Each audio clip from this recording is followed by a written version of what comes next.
इस सारे पीरियड 'ਚ ਇਹ नहीं है भी फौज सिर्फ दरबार साहब ਤੇ ਕਬਜ਼ਾ ਕਰਕੇ ਕੁਝ ਮਹੀਨੇ ਬੈਠੀ ਰਹੀ ਔਰ ਉਹਨਾਂ ਦੀ ਨਿਗਰਾਨੀ ਥੱਲੇ ਹੀ ਸੰਤਾ ਸਿੰਘ ਨੇ ਉਹ ਸਕਿਪਰ ਕੰਪਨੀ ਰਾਹੀਂ ਕੰਸਟਰਕਸ਼ਨ ਕਰਾਈ ਅਕਾਲ ਤਖਤ ਦੀ। ਪੰਜਾਬ ਦੇ 12-13 ਹਜ਼ਾਰ ਤੋਂ ਜ਼ਿਆਦਾ ਪਿੰਡਾਂ ਦੇ ਵਿੱਚ ਸਿੱਖ ਨੌਜਵਾਨੀ ਦਾ ਸ਼ਿਕਾਰ ਕੀਤਾ ਗਿਆ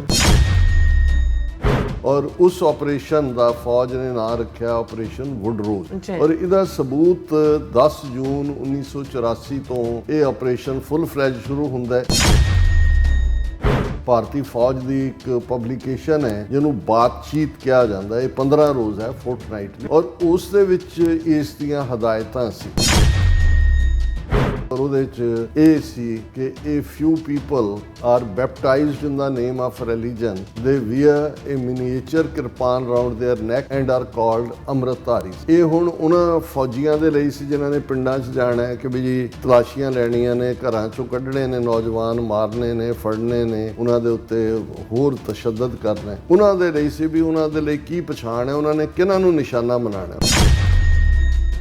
ਉਹਨਾਂ ਨੂੰ ਇਹ ਕਿਹਾ ਗਿਆ ਕਿ ਵੀ ਕੁਝ ਲੋਕਾਂ ਨੂੰ ਧਰਮ ਦੇ ਨਾਂ ਤੇ ਸਹੁੰ ਚੁਕਾਈ ਗਈ ਹੈ, ਅੰਮ੍ਰਿਤ ਛਕਾਇਆ ਗਿਆ, ਉਹ ਕਿਰਪਾਨ ਪਾਉਂਦੇ ਨੇ ਤੇ ਉਹਨਾਂ ਨੂੰ ਅੰਮ੍ਰਿਤਧਾਰੀ ਕਿਹਾ ਜਾਂਦਾ ਕਿਉਂਕਿ ਉਹਨਾਂ ਦਾ ਪਹਿਲਾ ਨਿਸ਼ਾਨਾ ਇਹ ਸੀ ਕਿ ਕੋਈ ਅੰਮ੍ਰਿਤਧਾਰੀ ਸਿੱਖ ਪੰਜਾਬ 'ਚ ਰਹਿਣ ਨਹੀਂ ਦੇਣਾ। These Amritdharis, they are very dangerous people. They may appear innocent from outside, but basically they are committed to arson, murder and loot. Any information about the whereabouts of Amritdharis should be brought in the notice of nearby army authorities. It will be a great service to the Indian nation. ਹੁਣ ਇਸ ordinance ਦੇ ਥੱਲੇ, ਇਸ order ਦੇ ਥੱਲੇ ਬਾਤਚੀਤ ਦੇ ਪੰਜਾਬ ਦੇ 12,000 ਤੋਂ ਜ਼ਿਆਦਾ ਪਿੰਡਾਂ ਦੇ ਵਿੱਚ ਨੌਜਵਾਨਾਂ ਦਾ ਸ਼ਿਕਾਰ ਕੀਤਾ ਗਿਆ। ਇਹ ਜਾਣਨਾ ਬਹੁਤ ਜ਼ਰੂਰੀ ਹੈ ਕਿ ਭਾਈ ਇਸ ਪੀਰੀਅਡ ਦੇ ਵਿੱਚ ਉਦੋਂ ਤੋਂ ਲੈ ਕੇ ਹੁਣ ਤੱਕ ਉਹਨਾਂ ਦੇ ਆਪਰੇਸ਼ਨ ਮੁੱਕੇ ਨਹੀਂ ਨੇ। ਇਹ ਉਹਨਾਂ ਦਾ ਜਿਹੜਾ ਟੋਟਲ ਵਾਰ ਦੀ ਡੈਕਲੇਰੇਸ਼ਨ ਸੀ ਸਿੱਖ ਕੌਮ ਦੇ ਉੱਤੇ, ਉਹ ਬਰਾਬਰ ਅੱਜ ਵੀ ਜਾਰੀ ਹੈ। ਸੋ ਜਦੋਂ ਤੱਕ ਅਸੀਂ ਇਸ ਨੈਫੇਰੀਅਸ ਡਿਜ਼ਾਈਨ ਨੂੰ, ਨੈਫੇਰੀਅਸ ਏਜੰਡੇ ਨੂੰ ਨਹੀਂ ਸਮਝਾਂਗੇ ਕਿ ਭਾਈ ਇਹ ਸਾਰਾ ਪਾਰਟ ਕੀ ਸੀ, ਫਿਰ ਅਸੀਂ ਨਾ ਤਾਂ ਆਪਣੇ ਦੁਸ਼ਮਣ ਦੀ ਫਿਤਰਤ ਨੂੰ ਸਮਝ ਸਕਦੇ ਹਾਂ, ਨਾ ਹੀ ਅਸੀਂ ਇਸ ਤੱਥ ਨੂੰ ਸਮਝ ਸਕਾਂਗੇ ਕਿ ਭਾਈ ਇਹ ਸਾਡੀ ਹੋਂਦ ਦੀ ਲੜਾਈ ਹੈ।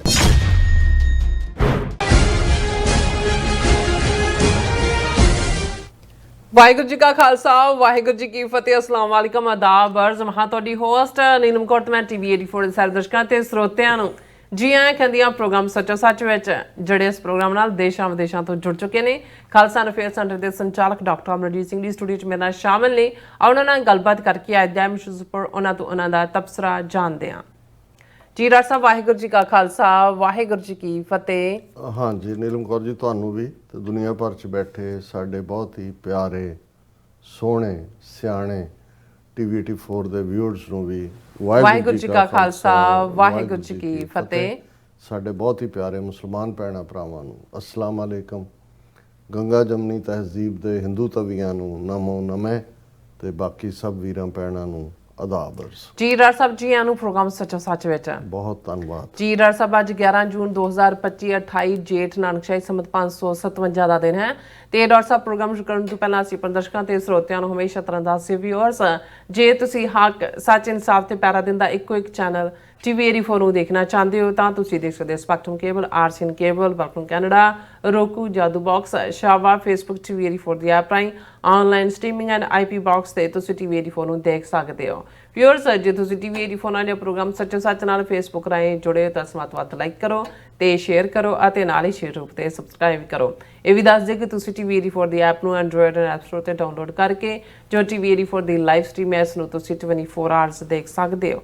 ਸੋ ਵਿਊਅਰਸ, ਪ੍ਰੋਗਰਾਮ ਦੀ ਸ਼ੁਰੂਆਤ ਕਰਾਂਗੇ ਅੱਜ ਦੀ ਸਪਾਂਸਰਸ਼ਿਪ ਦੇ ਵਾਲੇ ਨਾਲ ਕਿ ਅੱਜ ਦੇ ਪ੍ਰੋਗਰਾਮ ਸੱਚੋ ਸੱਚ ਨੂੰ ਸਪਾਂਸਰ ਕੀਤਾ ਗਿਆ ਹੈ ਡਾਲਸ ਟੈਕਸਸ ਤੋਂ ਸਰਦਾਰ ਨਰਿੰਦਰ ਸਿੰਘ ਸੇਖੋਂ ਜੀ ਹੋਰਾਂ ਵੱਲੋਂ। ਸੋ ਇਹਨਾਂ ਨੇ ਸਿੱਖ ਕੌਮ ਦੀ ਚੜ੍ਹਦੀ ਕਲਾ ਤੇ ਖਾਲਸਤਾਨ ਦੀ ਪ੍ਰਾਪਤੀ ਦੀ ਅਰਦਾਸ ਕੀਤੀ ਹੈ ਔਰ TV 84 ਦੀ ਸਪੋਰਟ ਕਰਨ ਲਈ ਕਿਹਾ ਹੈ। ਸੋ ਅੱਜ ਦੀ ਸਪਾਂਸਰਸ਼ਿਪ ਲਈ ਅਸੀਂ ਸਰਦਾਰ ਨਰਿੰਦਰ ਸਿੰਘ ਸੇਖੋਂ ਜੀ ਹੋਰਾਂ ਦਾ ਤਹਿ ਦਿਲ ਤੋਂ ਧੰਨਵਾਦ ਕਰਦੇ ਹਾਂ ਔਰ ਤੁਹਾਨੂੰ ਵੀ ਅਪੀਲ ਤੇ ਬੇਨਤੀ ਕਰਦੇ ਹਾਂ ਕਿ ਤੁਸੀਂ ਪ੍ਰੋਗਰਾਮ ਸੱਚੋ ਸੱਚ ਨੂੰ ਵੱਧ ਤੋਂ ਵੱਧ ਸਪਾਂਸਰ ਕਰੋ। ਸਪਾਂਸਰਸ਼ਿਪ ਲਈ ਤੁਸੀਂ ਸਾਨੂੰ ਕਾਲ ਕਰ ਸਕਦੇ ਹੋ ਸਾਡੇ ਫੋਨ ਨੰਬਰ ਤੇ 5166191984। ਸੇਮ ਨੰਬਰ ਤੇ WhatsApp ਕਰ ਸਕਦੇ ਹੋ। ਤੁਸੀਂ ਸਾਨੂੰ ਈਮੇਲ ਵੀ ਕਰ ਸਕਦੇ ਹੋ info@tv84.tv ਤੇ। ਸੋ ਵੀਅਰਸ, ਪਹਿਲੇ ਸੈਗਮੈਂਟ ਦੇ ਵਿੱਚ ਜਿਸ ਤਰ੍ਹਾਂ ਕਿ ਘੱਲੂਘਾਰਾ 84 ਦੇ ਦੌਰਾਨ ਦਰਬਾਰ ਸਾਹਿਬ ਦੇ ਗ੍ਰੰਥੀਆਂ ਅਤੇ ਰਾਗੀ ਸਿੰਘਾਂ ਨੇ ਵੀ ਤਨਦੇਹੀ ਨਾਲ ਆਪਣੇ ਫਰਜ਼ਾਂ ਨੂੰ ਨਿਭਾਇਆ ਤੇ ਪਿੱਠ ਨਹੀਂ ਦਿਖਾਈ। ਸੋ ਉਹਨਾਂ ਦੀ ਕੁਰਬਾਨੀ ਨੂੰ ਵੀ ਅਸੀਂ ਸਲੂਟ ਕਰਦੇ ਹਾਂ, ਪ੍ਰਣਾਮ ਕਰਦੇ ਹਾਂ। ਸੋ 10 ਜੂਨ ਤੋਂ ਬਾਅਦ ਪੰਜਾਬ ਦੇ 12,000 ਤੋਂ ਜ਼ਿਆਦਾ ਪਿੰਡਾਂ ਵਿੱਚ ਸਰਕਾਰੀ ਨਾਂ ਆਪਰੇਸ਼ਨ ਵੁੱਡ ਰੋਜ਼ ਦੇ ਥੱਲੇ ਸਿੱਖ ਨੌਜਵਾਨਾਂ ਦਾ ਸ਼ਿਕਾਰ ਕੀਤਾ ਗਿਆ। ਇਸ ਬਾਰੇ ਆਪਾਂ ਗੱਲਬਾਤ ਕਰਨ ਜਾ ਰਹੇ ਹਾਂ। ਸੋ ਅਸੀਂ ਚਾਹਾਂਗੇ ਕਿ ਤੁਸੀਂ ਇਸੇ ਤਰ੍ਹਾਂ ਬਣੇ ਰਹਿਣਾ। ਦੇਖਣ ਸੁਣ ਲਿਆ, ਲਿਖਣ ਲਈ ਤੁਹਾਡਾ ਸਭ ਦਾ ਬਹੁਤ ਬਹੁਤ ਧੰਨਵਾਦ ਜੀ। ਰਾਜ ਸਾਹਿਬ, ਕੀ ਵਿਚਾਰਾਂ ਨੇ? ਸਭ ਤੋਂ ਪਹਿਲਾਂ ਤਾਂ ਅੱਜ ਦੇ ਪ੍ਰੋਗਰਾਮ ਨੂੰ ਸਪਾਂਸਰ ਕਰਨ ਲਈ ਅਸੀਂ ਵੀਰ ਨਰਿੰਦਰ ਸਿੰਘ ਸੇਖੋਂ ਸਮੁੱਚੇ ਪਰਿਵਾਰ ਦਾ, ਜਿਹੜੇ ਡਾਲਸ ਟੈਕਸਾਸ 'ਚ ਨਿਵਾਸ ਕਰਦੇ ਨੇ, ਉਹਨਾਂ ਦਾ ਸ਼ੁਕਰੀਆ ਅਦਾ ਕਰਦੇ। ਅੱਛਾ, ਜਿਵੇਂ ਮੈਂ ਪਹਿਲਾਂ ਕਿਹਾ ਸੀ ਕਿ ਸਾਡੀ ਡਾਲਸ ਫੇਰੀ ਦੌਰਾਨ ਵੀਰ ਗੋਬਿੰਦਰ ਸਿੰਘ ਔਰ ਉਹਨਾਂ ਦੀ ਟੀਮ ਨੇ ਉਦਮ ਕਰਕੇ TV 84 ਦੀ ਆਰਥਿਕ ਮਦਦ ਦੇ ਲਈ ਵੀਰਾਂ ਭੈਣਾਂ ਤੱਕ ਪਹੁੰਚ ਕੀਤੀ। ਔਰ ਵੈਸੇ ਵੀ ਵੀਰ ਨਰਿੰਦਰ ਸਿੰਘ ਸੇਖੋਂ ਸਾਡੇ ਰੈਗੂਲਰ ਵਿਊਅਰ ਵੀ ਨੇ। ਅਕਸਰ ਉਹਨਾਂ ਦੇ ਲਾਈਵ ਚੈਟ ਦੇ ਉੱਤੇ ਕਮੈਂਟ ਵੀ ਹੁੰਦਾ। ਔਰ ਇਹ ਕੁਰਬਾਨੀ ਵਾਲਾ ਪਰਿਵਾਰ ਹੈ। ਇਹਨਾਂ ਦੇ ਭਰਾਤਾ ਜਿਹੜੇ ਨੇ, ਉਹਨਾਂ ਦੀ ਸ਼ਹਾਦਤ ਵੀ ਇਸ ਸੰਘਰਸ਼ ਦੇ ਰਾਹ ਤੇ ਚਲਦੇ ਆਈ ਹੋਈ ਹੈ। ਔਰ ਬੜੇ ਪਿਆਰੇ ਉਹਨਾਂ ਦੇ ਬੱਚੇ ਨੇ, ਪੂਰੇ ਸਿੱਖੀ ਵੈਲਿਊਜ਼ ਦੇ ਨਾਲ। ਔਰ ਬਹੁਤ ਜ਼ਿਆਦਾ ਜਿਹੜਾ ਉਹ ਲੋਕਲ ਕਮਿਊਨਿਟੀ ਦੇ ਵਿੱਚ ਵੀ ਪਿਆਰੇ ਜਾਂਦੇ ਨੇ, ਸਤਿਕਾਰੇ ਜਾਂਦੇ ਨੇ। ਸਾਡੇ ਨਾਲ ਵੀ ਉਹਨਾਂ ਦੀ ਇੱਕ ਬੌਂਡਿੰਗ ਹੈ। ਔਰ ਪੂਰੀ ਪੰਥ ਪ੍ਰਸਤੀ ਜਿਹੜੀ ਹੈ ਉਹ ਰੋਮ ਰੋਮ ਦੇ ਵਿੱਚ ਰਚੀ ਹੋਈ ਹੈ। ਅਸੀਂ ਸਮੁੱਚੇ ਪਰਿਵਾਰ ਦਾ ਸ਼ੁਕਰੀਆ ਅਦਾ ਕਰਦੇ ਹਾਂ। ਬੇਸ਼ੱਕ ਕੱਲ 10 ਜੂਨ ਨੂੰ ਬਹੁਤ ਸਾਰਿਆਂ ਨੇ, ਜਿਵੇਂ ਜੂਨ 1 ਤੋਂ ਜੂਨ 10 ਤੱਕ ਕਹਿ ਕੇ ਘੱਲੂਘਾਰਾ ਹਫਤਾ ਜਾਂ ਘੱਲੂਘਾਰੇ ਦਿਨਾਂ ਦੀ ਜਿਹੜੀ ਹੈ ਉਹ ਕਲੋਜ਼ਿੰਗ ਕਰ ਦਿੱਤੀ ਗਈ। ਅਸੀਂ ਵੀ ਕਮੈਂਟ ਦੇ ਵਿੱਚ ਇਹ ਕਿਹਾ ਕਿ ਭਾਈ ਅਸੀਂ ਜਿਹੜਾ ਹੁਣ ਨੈਕਸਟ ਫੇਜ਼ ਵੱਲ ਜਾ ਰਹੇ। ਪਰ ਇਹ ਵੀ ਜਾਣਨਾ ਜ਼ਰੂਰੀ ਹੈ, ਖਾਸ ਤੌਰ ਤੇ ਨਵੀਂ ਜਨਰੇਸ਼ਨ ਦੇ ਲਈ, ਕਿਉਂਕਿ ਅਸੀਂ 41 ਸਾਲ ਬਾਅਦ ਇਹ ਗੱਲ ਕਰ ਰਹੇ ਹਾਂ ਕਿ ਇੱਕਦਮ ਬਾਅਦ ਜੂਨ 84 ਤੋਂ ਬਾਕੀ ਪੰਜਾਬ 'ਚ ਕੀ ਹੋਇਆ। ਕੀ ਦਰਬਾਰ ਸਾਹਿਬ 'ਚੋਂ ਫੌਜ ਨਿਕਲ ਗਈ ਜੂਨ 10 ਤੋਂ ਬਾਅਦ? ਬਿਲਕੁਲ ਨਹੀਂ। ਫੌਜ ਦਾ ਕਬਜ਼ਾ ਅਗਲੇ ਕਈ ਮਹੀਨੇ ਰਿਹਾ। ਔਰ ਉਹਨੂੰ ਕਿਹਨਾਂ ਸਰਕਮਸਟਾਂਸਿਸ 'ਚ ਫਿਰ ਫੌਜ ਨੂੰ ਉੱਥੋਂ ਨਿਕਲਣਾ ਪਿਆ। ਔਰ ਫਿਰ ਫੌਜ ਦੀ ਮੌਜੂਦਗੀ ਔਰ ਸਰਕਾਰੀ ਪੂਰੇ ਦਬਾਅ ਥੱਲੇ ਉਹਨਾਂ ਨੇ ਕਿਵੇਂ ਜਿਹੜਾ ਹੈ ਉਹ ਸਰਕਾਰੀ ਤਖਤ ਬਣਾਇਆ। ਇਹ ਵੀ ਇੱਕ ਪੂਰਾ ਆਪਣੇ ਆਪ ਦੇ ਵਿੱਚ ਇੱਕ ਚੈਪਟਰ ਹੈ। ਤੇ ਫਿਰ ਕਿਵੇਂ ਜਦੋਂ ਕਿ ਇਸ ਸਰਕਾਰੀ ਹਮਲੇ ਦਾ, ਜਿਹੜੀ ਟੋਟਲ ਵਾਰ ਦੀ ਬਿਗਨਿੰਗ ਸੀ, ਇਸ ਦਾ ਨਾਂ ਆਪਰੇਸ਼ਨ ਬਲੂ ਸਟਾਰ ਰੱਖਿਆ ਗਿਆ ਸੀ। ਫਿਰ ਦੂਸਰਾ ਵੱਡਾ ਆਪਰੇਸ਼ਨ ਜਿਹੜਾ ਫੌਜ ਨੇ, ਜਿਹਦਾ ਨਾਂ ਆਪਰੇਸ਼ਨ ਵੁੱਡ ਰੋਜ਼ ਰੱਖਿਆ, ਜੰਗਲੀ ਗੁਲਾਬ। ਔਰ ਉਸ ਆਪਰੇਸ਼ਨ ਵੁੱਡ ਰੋਜ਼ ਦੇ ਥੱਲੇ ਫਿਰ ਅਗਲੇ ਕਈ ਮਹੀਨੇ, 6 ਮਹੀਨੇ ਤੋਂ 8 ਮਹੀਨੇ ਤੱਕ ਪੰਜਾਬ ਦੇ 12,000 ਤੋਂ ਜ਼ਿਆਦਾ ਪਿੰਡਾਂ, ਕਿਉਂਕਿ 12,350 ਦੇ ਕਰੀਬ ਟੋਟਲ ਪਿੰਡ ਨੇ, ਉਸ ਪੀਰੀਅਡ ਦੇ ਵਿੱਚ ਕਿਵੇਂ 14 ਸਾਲ ਦੀ ਉਮਰ ਤੋਂ ਲੈ ਕੇ 28-30 ਸਾਲ ਤੱਕ ਦੀ ਉਮਰ ਦੇ ਨੌਜਵਾਨਾਂ ਨੂੰ ਘਰੋਂ ਚੁੱਕ ਕੇ ਕੱਢ ਕੇ ਕਿਵੇਂ ਝੂਠੇ ਪੁਲਿਸ ਮੁਕਾਬਲੇ ਬਣਾਏ ਗਏ। ਕਿਵੇਂ ਜਿਨ੍ਹਾਂ ਘਰਾਂ ਦੇ ਵਿੱਚ ਕੋਈ 3 ਫੁੱਟੀ ਸ੍ਰੀ ਸਾਹਿਬ ਵੀ ਸੀ ਜਾਂ ਪੀਲਾ ਪਟਕਾ ਸੀ, ਉਹਨਾਂ ਨੂੰ ਕਿਵੇਂ ਨਿਸ਼ਾਨਾ ਬਣਾਇਆ ਗਿਆ। ਔਰ ਉਹ ਕਿਵੇਂ ਇੱਕ ਸਰਕਾਰੀ ਨੀਤੀ ਦੇ ਤਹਿਤ ਫੌਜ ਨੂੰ ਆਰਡਰ ਦੇ ਥੱਲੇ ਕੀਤਾ ਗਿਆ, ਉਸ ਦਾ ਵੀ ਅਸੀਂ ਜ਼ਿਕਰ ਕਰਾਂਗੇ। ਔਰ ਇਹ ਉਹੀ ਪੀਰੀਅਡ ਸੀ ਜਦੋਂ ਕਿ ਅਜੇ, ਕਿਉਂਕਿ ਦੋਵਾਂ ਪੰਜਾਬਾਂ ਦੇ ਵਿੱਚ ਪਾਕਿਸਤਾਨ ਨਾਲ ਲੱਗਦੇ ਬਾਰਡਰ ਦੇ ਉੱਤੇ ਕੰਡਿਆਲੀ ਤਾਰ ਨਹੀਂ ਸੀ ਲੱਗੀ ਹੋਈ, ਜਿਹੜੀ ਇਹਨਾਂ ਨੇ ਬਾਅਦ ਦੇ ਵਿੱਚ ਜਿਹੜੀ ਹੈ ਲਗਾਈ। ਔਰ ਉਦੋਂ ਜਿਹੜਾ ਸਰਹੱਦੀ ਜ਼ਿਲ੍ਹਿਆਂ 'ਚੋਂ, ਖਾਸ ਤੌਰ 'ਤੇ ਅੰਮ੍ਰਿਤਸਰ, ਗੁਰਦਾਸਪੁਰ, ਫਿਰੋਜ਼ਪੁਰ 'ਚੋਂ ਹਜ਼ਾਰਾਂ ਸਿੱਖ ਨੌਜਵਾਨ ਜਿਹੜੇ ਨੇ ਉਹ ਬਾਰਡਰ ਟੱਪ ਕੇ ਦੂਸਰੇ ਪਾਸੇ ਰਾਵੀ ਦੇ ਪਾਰ ਜਾ ਪਹੁੰਚੇ। ਉਹਨਾਂ ਦੇ ਅੰਦਰ ਗੁੱਸਾ ਵੀ ਸੀ ਕੌਮ ਨੂੰ ਦੇ ਨਾਲ ਜੋ ਵਾਪਰਿਆ, ਔਰ ਉਸ ਦੇ ਲਈ ਜਾਨਾਂ ਕੁਰਬਾਨ ਕਰਨ ਦਾ ਚਾਅ ਵੀ ਸੀ। ਇਹ ਇੱਕ ਵੱਖਰੀ ਕਹਾਣੀ ਹੈ ਕਿ ਉਸ ਪੀਰੀਅਡ ਦੇ ਵਿੱਚ ਕਿਵੇਂ, ਕਿਉਂਕਿ ਕੋਈ ਗਵਾਂਢੀ ਮੁਲਕ ਦੀ ਕੋਈ ਅੰਡਰਸਟੈਂਡਿੰਗ ਉਸ ਲੈਵਲ ਦੀ ਨਹੀਂ ਸੀ, ਜਾਂ ਉਹਨਾਂ ਨੂੰ ਇਸ ਨੁਕਤੇ ਦੀ ਅਹਿਮੀਅਤ ਦਾ ਅਹਿਸਾਸ ਨਹੀਂ ਸੀ। ਹੁਣ ਜਿਵੇਂ ਅਸੀਂ 41 ਸਾਲ ਬਾਅਦ ਦੇਖਦੇ ਹਾਂ ਕਿ ਭਾਈ ਕਿਵੇਂ ਪਾਕਿਸਤਾਨ ਦੀ ਐਸਟੈਬਲਿਸ਼ਮੈਂਟ, ਉਹਨਾਂ ਦੇ ਨੀਤੀ ਘਾੜਿਆਂ ਨੂੰ ਸਿੱਖ ਫੈਕਟਰ ਦੀ ਅਹਿਮੀਅਤ ਸਮਝ ਆ ਰਹੀ ਹੈ। ਸੋ ਉਹ ਗੱਲ ਵੀ ਅਸੀਂ ਕਰਾਂਗੇ। ਪਰ ਇਹ ਸਾਰੇ ਪੀਰੀਅਡ 'ਚ 2-3 ਆਸਪੈਕਟ ਜਿਹੜੇ ਸਾਡੀਆਂ ਵਿਚਾਰਾਂ ਚੋਂ ਜਿਹੜੇ ਇਹ ਸਾਰੇ ਜੂਨ ਪਹਿਲੀ ਤੋਂ ਲੈ ਕੇ ਅਸੀਂ ਕੀਤੀਆਂ ਨੇ, ਜਿਨ੍ਹਾਂ ਨੂੰ ਅਸੀਂ ਨਹੀਂ ਵਿਚਾਰ ਸਕੇ, ਉਹਦੇ 'ਚ ਦੋ ਚੀਜ਼ਾਂ, ਇੱਕ ਲਫ਼ਜ਼ ਕੈਨਨ ਜਿਹੜਾ ਉਹ ਤੋਪ ਨੂੰ ਕਹਿੰਦੇ ਨੇ। ਇੱਕ ਕੈਨਨ ਤਾਂ ਤੋਪਾਂ ਦੇ ਹਮਲੇ ਦੇ ਸਾਹਮਣੇ ਜੂਝਣ ਵਾਲੇ ਸਿੰਘਾਂ ਦੀ ਕਹਾਣੀ ਹੈ, ਜਿਸ ਨੂੰ ਅਸੀਂ ਚਮਕੌਰ ਦੀ ਗੜੀ ਦੇ ਉਸ ਵਾਕਿਆ ਦਾ ਦੁਹਰਾ ਕਹਿੰਦੇ। ਇੱਕ ਧਾਰਮਿਕ ਪੱਖ ਹੁੰਦਾ ਹੈ, ਔਰ ਧਾਰਮਿਕ ਪੱਖ ਤੋਂ ਅਸੀਂ ਦੇਖਦੇ ਹਾਂ ਬੇਸ਼ੱਕ ਜਦੋਂ ਅਸੀਂ ਲਫ਼ਜ਼ ਕਲਰਜੀ ਜਾਂ ਧਾਰਮਿਕ ਲੀਡਰਸ਼ਿਪ ਦੀ ਗੱਲ ਕਰਦੇ ਹਾਂ, ਇਹ ਕੋਈ ਕਲਰਜੀ ਦੇ ਕੋਲ ਕੋਈ ਐਕਸਟਰਾ ਪਾਵਰਸ ਨਹੀਂ ਨੇ। ਸਿੱਖ ਧਰਮ ਦੇ ਵਿੱਚ ਕੋਈ ਇਸ ਕਿਸਮ ਦਾ ਪੁਜਾਰੀਵਾਦ ਨਹੀਂ ਹੈ ਜਿਹਦੇ ਥੱਲੇ ਜਿਵੇਂ ਪੋਪ ਦੇ ਕੋਲ ਇੱਕ ਐਕਸਟਰਾ ਤਾਕਤ ਹੈ, ਉਹਦੀਆਂ ਅੱਗੋਂ ਡਾਇਓਸੀਜ਼ ਨੇ, ਉਹਨਾਂ ਦੇ ਬਿਸ਼ਪ ਨੇ, ਉਹਨਾਂ ਦੇ ਦੂਸਰੇ ਨੇ, ਇਵੇਂ ਦਾ ਨਹੀਂ ਹੈ। ਕਿਉਂਕਿ ਸਿੱਖੀ ਦੇ ਵਿੱਚ ਸਭ ਤੋਂ ਵੱਡਾ ਰੁਤਬਾ ਭਾਈ ਦਾ ਹੈ, ਭਰਾ।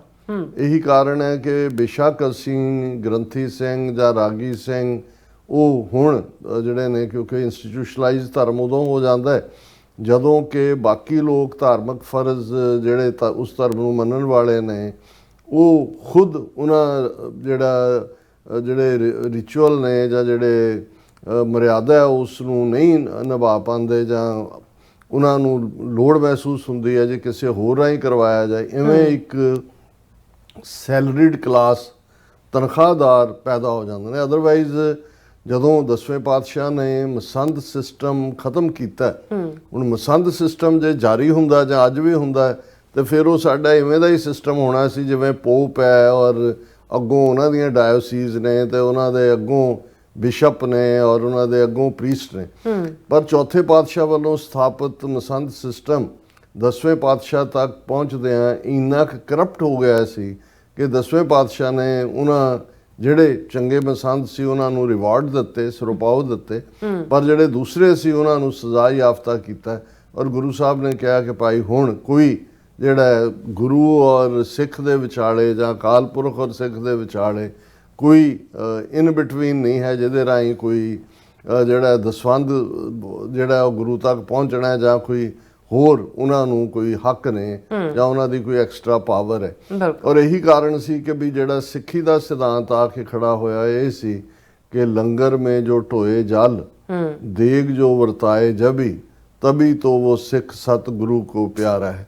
ਕਿ ਉਹੀ ਸਿੱਖ ਲੰਗਰ ਲਈ ਜਲ ਵੀ ਲਿਆਉਂਦੇ ਸੀ, ਦੇਗ ਵੀ ਵਰਤਾਉਂਦੇ ਸੀ, ਆਪਣੀ ਕਿਰਤ ਕਰਦੇ ਸੀ, ਦਸਾਂ ਨੋਆਂ ਦੀ ਹੁਕਮਨਾਮਾ ਵੀ ਲੈਂਦੇ ਸੀ, ਸਿੰਘ ਜਾਂ ਸਿੰਘਣੀ।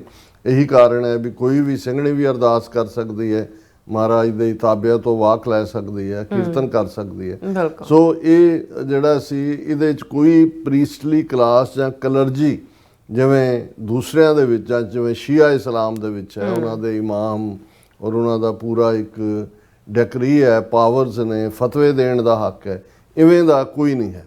ਲੇਕਿਨ ਕਿਉਂਕਿ ਵਕਤ ਇਹ ਤਾਂ ਸੀ ਵੀ ਜਿਹੜੇ ਲੋਕ ਵੈਰਾਗ ਬਿਰਤੀ ਵਾਲੇ ਨਿਕਲ ਗਏ, ਘਰ ਛੱਡ ਦਿੱਤੇ, ਸੱਚ ਦੀ ਢੂੰਡ 'ਚ ਨਿਕਲੇ, ਉਹ ਸਾਧੂ ਬਾਣੇ 'ਚ ਆ ਗਏ, ਕੋਈ ਉਦਾਸੀਆਂ 'ਚ, ਕੋਈ ਨਿਰਮਲਿਆਂ 'ਚ, ਕੋਈ ਸੇਵਾ ਪੰਥੀ, ਕੋਈ ਦੂਸਰੇ, ਉਹ ਜਿਹੜੇ ਨੇ ਘਰ-ਬਾਰ ਨੂੰ ਛੱਡ ਛਡਾ ਕੇ ਬਿਲਕੁਲ ਵਲੰਟੈਰਲੀ ਸੇਵਾ ਕਰਦੇ ਸੀ। ਇਹ ਪਾਠ ਤਾਂ ਰਿਹਾ, ਇਹ ਤਾਂ ਕਿਸੇ ਦੇ ਲਈ ਵੀ ਉੱਪਰ ਉਹਨਾਂ ਦਾ ਕੋਈ ਰੁਤਬਾ ਉਸ ਕਿਸਮ ਦਾ ਕੋਈ ਖਾਸ ਉਹਨਾਂ ਦੇ ਕੋਲ ਪਾਵਰਸ ਨਹੀਂ ਸੀ। ਔਰ ਇਸੇ ਤਰ੍ਹਾਂ ਜਦੋਂ ਇਹਨਾਂ ਮਹੰਤਾਂ ਤੋਂ ਜਾਂ ਇਹਨਾਂ ਉਦਾਸੀਆਂ ਤੋਂ ਇਹ ਗੁਰਦੁਆਰਾ ਸਾਹਿਬ ਆਜ਼ਾਦ ਕਰਾਏ ਗਏ ਗੁਰਦੁਆਰਾ ਰਿਫਾਰਮ ਮੂਵਮੈਂਟ ਤੋਂ ਬਾਅਦ, ਤੇ ਜ਼ਾਹਰ ਹੈ ਕਿ ਇੱਕ ਸਟਰਕਚਰ ਬਣਿਆ ਜਿਹਦੇ 'ਚ ਸ਼੍ਰੋਮਣੀ ਗੁਰਦੁਆਰਾ ਪ੍ਰਬੰਧਕ ਕਮੇਟੀ ਮੈਨੇਜਮੈਂਟ ਬਾਡੀ ਬਣੀ ਔਰ ਉਹਦੇ ਥੱਲੇ ਫਿਰ ਗ੍ਰੰਥੀ, ਰਾਗੀ, ਸੇਵਾਦਾਰ, ਅਰਦਾਸੀਏ, ਇਸ ਕਿਸਮ ਦੇ ਜਿਹੜੇ ਅੱਡ-ਅੱਡ ਤਨਖਾਹਦਾਰ ਇੱਕ ਸੈਲਰੀਡ ਕਲਾਸ ਜਿਹੜੀ ਆ ਖੜੀ ਹੋਈ।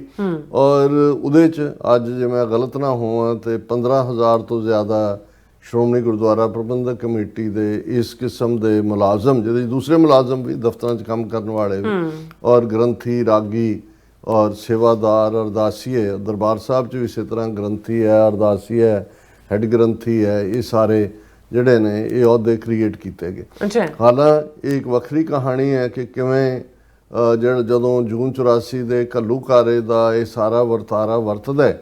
ਇੱਕ ਪਾਸੇ ਜਦੋਂ ਅਸੀਂ ਕੈਨਨ ਲਫ਼ਜ਼ ਕਿਹਾ, ਜਿਨ੍ਹਾਂ ਨੇ ਹਥਿਆਰਬੰਦ ਤੌਰ 'ਤੇ ਅਕਾਲ ਤਖਤ ਨੂੰ ਡਿਫੈਂਡ ਕਰਨਾ ਸੀ, ਉਹ ਵੀ ਲਾਸਟ ਬ੍ਰੈਥ ਐਂਡ ਬੁਲਟ ਤੱਕ ਲੜੇ, ਅਖੀਰਲੇ ਸਾਹ ਔਰ ਅਖੀਰਲੀ ਗੋਲੀ ਤੱਕ। ਅੱਛਾ। ਔਰ ਇਹ ਕ੍ਰੈਡਿਟ 'ਚ ਜਾਂਦਾ ਹੈ। ਬੇਸ਼ੱਕ ਅਸੀਂ ਬਹੁਤ ਵਾਰ ਇਹਨਾਂ ਧਾਰਮਿਕ ਲੋਕਾਂ ਦੇ ਲਾਲਚ ਦੀਆਂ ਕਹਾਣੀਆਂ ਜਾਂ ਅਦਰਵਾਈਜ਼ ਕਈ ਵਾਰ ਕਿਰਦਾਰ ਪੱਖੋਂ ਵੀ ਢਿੱਲਾ ਹੋਣਾ ਗੱਲਾਂ ਕਰਦੇ, ਪਰ ਮੈਂ ਸਮਝਦਾ ਵੀ ਇਹ ਇਹਨਾਂ ਨੂੰ ਪ੍ਰਣਾਮ ਹੈ ਕਿ ਦਰਬਾਰ ਸਾਹਿਬ ਦੇ ਅੰਦਰ ਵੀ ਉਹਨਾਂ ਨੇ ਕੋਸ਼ਿਸ਼ ਕੀਤੀ।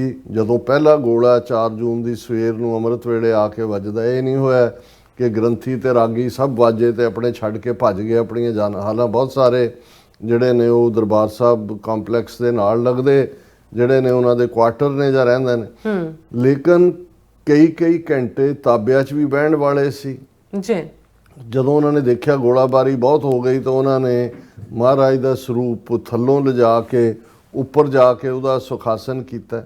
ਔਰ 3 4 5 ਕੁਛ ਦਿਨ ਨਹੀਂ ਰਹੇ, ਲੇਕਿਨ ਕੀਰਤਨ ਦੇ ਪੱਖੋਂ ਈਵਨ ਭਾਈ ਅਵਤਾਰ ਸਿੰਘ ਸ਼ਾਇਦ ਪਾਰੋਵਾਲ, ਉਹ ਗ੍ਰੰਥੀ ਤਾਂ ਭਾਵੇਂ ਨਹੀਂ ਸਨ, ਅਖੰਡ ਕੀਰਤਨ ਜਥੇ ਦੇ ਸਿੰਘ ਸੀ, ਉਹ ਕੀਰਤਨ ਕਰਦੇ ਸ਼ਹੀਦ ਹੋਏ। ਔਰ ਈਵਨ ਇੱਕ ਬਹੁਤ ਚੰਗੇ ਰਾਗੀ ਸਿੰਘ ਸੂਰਮਾ ਸਿੰਘ ਸਨ, ਭਾਈ ਅਮਰੀਕ ਸਿੰਘ, ਜਿਹੜੇ ਕਿ ਨਬੀਨੇ ਸਨ, ਸੂਰਮੇ ਸਨ ਔਰ ਪੁਰਾਤਨ ਗੁਰਬਾਣੀ ਰੀਤਾਂ ਦੇ ਵਿੱਚੋਂ ਕੀਰਤਨ ਕਰਦੇ ਸੀ। ਉਹਨਾਂ ਨੇ 24 ਘੰਟੇ ਕਿ ਕਿੰਨੇ ਲਗਾਤਾਰ ਕੀਰਤਨ ਕਰਦੇ ਰਹੇ। ਫਿਰ ਉਹ ਜਦੋਂ ਨਿਕਲ ਕੇ ਬਾਹਰ ਆਪਣੇ ਨੇੜੇ ਹੀ ਰਹਿੰਦੇ ਸੀ ਜਾਣ ਲੱਗੇ ਤੇ ਦਸ਼ਨੀ ਡੋੜੀ ਦੇ ਕੋਲ ਉਹਨਾਂ ਨੂੰ ਗੋਲੀ ਲੱਗੀ, ਉਹ ਸ਼ਹੀਦ ਹੋਏ। ਸੋ ਇਹ ਛੋਟਾ ਕੰਮ ਨਹੀਂ ਹੈ। ਔਰ ਜਦੋਂ ਗੋਲਾਬਾਰੀ 4 ਚੁਫੇਰੇ ਸੀ, ਉਹਨਾਂ ਨੇ ਦਰਵਾਜ਼ੇ ਹਰਮੰਦਰ ਸਾਹਿਬ ਦੇ ਬੰਦ ਵੀ ਕੀਤੇ ਹੋਣਗੇ ਔਰ ਪਹਿਲੀਆਂ ਗੋਲੀਆਂ 'ਚ ਗੋਲਾ ਪਹਿਲਾਂ ਉਧਰ ਨੂੰ ਵੱਜਿਆ, ਫਿਰ ਗੁਰੂ ਗ੍ਰੰਥ ਸਾਹਿਬ ਦੀ ਬੀੜ ਦੇ ਵਿੱਚ ਵੀ ਗੋਲੀ ਵੱਜੀ, ਜਿਹੜੀ ਕਿ ਉੱਥੇ ਹੀ ਆ ਕੇ ਸ਼ਾਂਤ ਵੀ ਹੋਈ। ਉਸ ਦੇ ਵਿੱਚ ਬਾਅਦ ਦੇ ਵਿੱਚ ਉਸ ਤੇ ਹੁਣ ਉਸ ਜ਼ਖਮੀ ਬੀੜ ਦੇ ਵੀ ਔਰ ਉਸ ਗੋਲੀ ਦੇ ਵੀ ਦੀਦਾਰ ਕਰਵਾਇਆ ਜਾਂਦਾ। ਸੋ ਮੈਂ ਸਮਝਦਾ ਵੀ ਇਹ ਵੀ ਆਪਣੇ ਆਪ ਦੇ ਵਿੱਚ ਇੱਕ ਬਹੁਤ ਵੱਡੀ ਗੱਲ ਹੈ ਕਿ ਇਹ ਧਾਰਮਿਕ ਫਰਜ਼ ਨਿਭਾਉਣ ਵਾਲਿਆਂ ਨੇ ਵੀ ਇਸ ਮੌਕੇ ਦੇ ਉੱਤੇ ਜਿਹੜਾ ਹੈ ਉਹ ਗੁਰੂ ਦੇ ਨਾਲ ਆਪਣੀ ਪ੍ਰੀਤ ਪੁਗਾਈ। ਬਿਲਕੁਲ।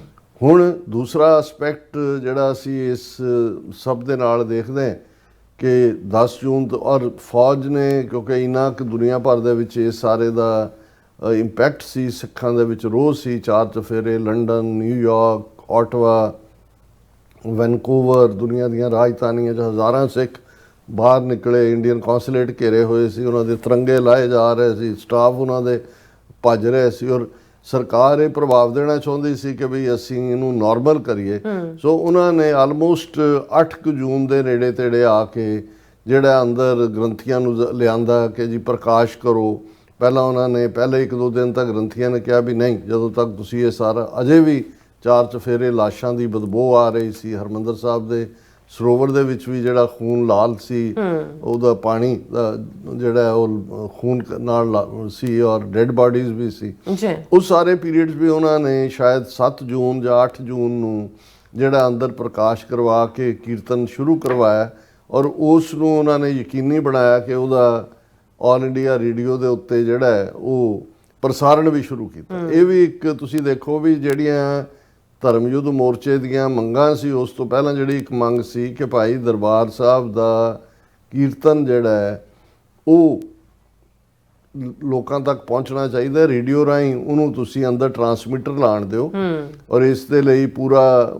ਲੇਕਿਨ ਸਰਕਾਰ ਇਹ ਕਹਿੰਦੇ ਸੀ ਨਹੀਂ ਜੀ ਨਹੀਂ। ਲੇਕਿਨ ਹੁਣ ਅੱਜ ਜਦੋਂ ਸਵੇਰੇ ਸ਼ਾਮ ਸਾਡੇ ਬਜ਼ੁਰਗ ਘਰਾਂ 'ਚ ਬੈਠੇ ਹਰਮੰਦਰ ਸਾਹਿਬ ਦਾ ਕੀਰਤਨ ਸੁਣਦੇ ਨੇ ਤਾਂ ਹਮੇਸ਼ਾ ਇਹ ਯਾਦ ਰੱਖੋ ਵੀ ਇਹ ਵੀ ਜੇ ਇਹ ਕੀਰਤਨ ਦੁਨੀਆ ਦੇ ਵਿੱਚ ਘਰ ਘਰ ਪਹੁੰਚਿਆ ਤੇ ਇਹਦੇ 'ਚ ਵੀ ਸਭ ਤੋਂ ਵੱਡਾ ਰੋਲ ਸਾਡੇ ਜੂਨ 84 ਘੱਲੂਘਾਰੇ ਦੇ ਸ਼ਹੀਦਾਂ ਦਾ ਹੈ, ਕਿਉਂਕਿ ਸਰਕਾਰ ਇੰਨੀ ਖੌਫਜ਼ਦਾ ਸੀ ਕਿ ਵੀ ਹੁਣ ਸਿੱਖ ਕੌਮ ਦੇ ਰੋਹ ਨੂੰ ਕਿਵੇਂ ਨੱਥ ਪਾਉਣੀ ਹੈ ਕਿ ਉਹਨਾਂ ਨੇ ਫੌਰਨ 7 ਜੂਨ ਨੂੰ ਜਿਹੜਾ ਹੈ ਇਹ ਉੱਥੋਂ ਉਹਨਾਂ ਨੇ ਉਸ ਦਾ ਲਾਈਵ ਟੈਲੀਕਾਸਟ ਵੀ ਔਰ ਬ੍ਰੌਡਕਾਸਟ ਵੀ ਇਹ ਸ਼ੁਰੂ ਕੀਤਾ। ਪਹਿਲੇ 2 ਦਿਨ ਤਾਂ ਉਹਨਾਂ ਦੇ ਫੌਜ ਦੇ ਜਥੇ ਹੀ ਜਿਹੜੇ ਨੇ ਉਹ ਕਰਦੇ ਰਹੇ ਆ ਕੇ ਕੀਰਤਨ, ਕਿਉਂਕਿ ਧਾਰਮਿਕ ਤੌਰ ਦੇ ਉੱਤੇ ਫੌਜ ਦੇ ਵਿੱਚ ਵੀ ਪੂਰੇ ਉਹਨਾਂ ਦੇ ਟ੍ਰੇਨਡ ਗ੍ਰੰਥੀ ਔਰ ਦੂਸਰੇ ਹੁੰਦੇ ਨੇ।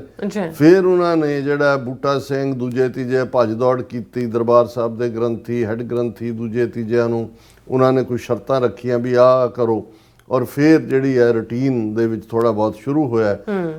ਔਰ ਫਿਰ ਜਿਹੜਾ ਗਿਆਨੀ ਜ਼ੈਲ ਸਿੰਘ ਆਇਆ, ਸ਼ਾਇਦ 9 ਜੂਨ ਨੂੰ ਆਇਆ, ਕਿ ਵੀ ਕੀ ਹੋਇਆ ਉਹਦੇ ਉੱਤੇ ਵੀ ਉਦੋਂ ਵੀ ਅਜੇ 9 ਜੂਨ ਤੱਕ ਪਹੁੰਚਦਿਆਂ ਵੀ ਅਜੇ 1-2 ਸਿੰਘ ਜਿਨ੍ਹਾਂ ਨੇ ਪੋਜੀਸ਼ਨ ਲਈ ਹੋਈ ਸੀ ਉਸ ਦੇ ਉੱਤੇ ਫਾਇਰਿੰਗ ਵੀ ਹੋਈ ਔਰ ਉਹ ਬਾਅਦ ਚ ਉਹਨਾਂ ਨੇ ਸ਼ਹੀਦੀ ਪਾਈ ਉਹਨਾਂ ਸਿੰਘਾਂ ਨੇ।